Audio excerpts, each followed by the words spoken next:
अपन से क्या बोला है, सर्किट बना करके दिया है और 1 ओम वाले रेजिस्टेंस में से मुझे पूछा है कि करंट कितना निकल के आ रहा है, ठीक है। तो अपन सिंपल सा एक काम करते हैं, नोडल एनालिसिस लगाते हैं, सबसे बेस्ट वही लगता है मुझे।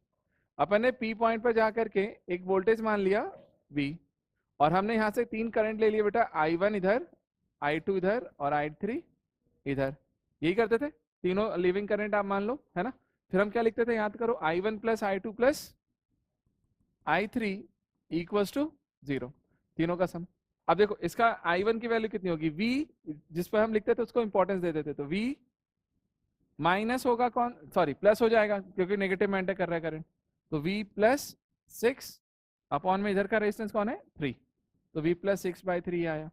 प्लस I2 की जगह बताओ, I2 में क्या आएगा, V माइनस, ये तो ग्राउंड हो जाता है, तो V माइनस 0 अपॉन में 1 ओम, प्लस I3 कितना हो जाएगा बेटा, V प्लस में जा रहा है तो V माइनस 9 अपॉन में रेजिस्टेंस कितना आ रहा है बेटा, 2 प्लस 3 5 इक्वल टू 0।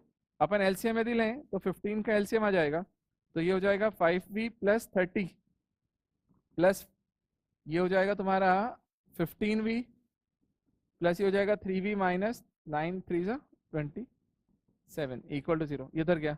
तो बेटा 15 और प्लस 5 20 प्लस ये मिलकर 23V और 30 माइनस 27 मिलके प्लस 3 इक्वल टू 0, तो V की वैल्यू आ गई बेटा -3/23।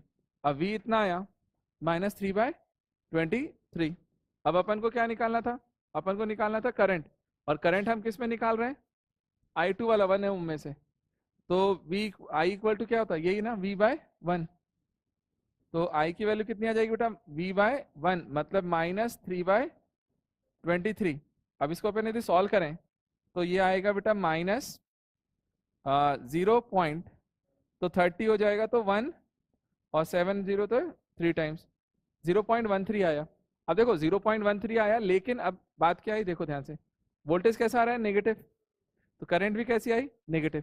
इसका मतलब जो हमने I2 की वैल्यू निकाली थी ना यहाँ से, वो I2 नेगेटिव आ रहा है, और I2 नेगेटिव आ रहा है मतलब उसका डायरेक्शन चेंज है, मतलब एक्चुअल में इसका जो डायरेक्शन निकल के आ रहा होगा वो डायरेक्शन मेरा कौन सा आ रहा होगा, ये वाला, चलेगा।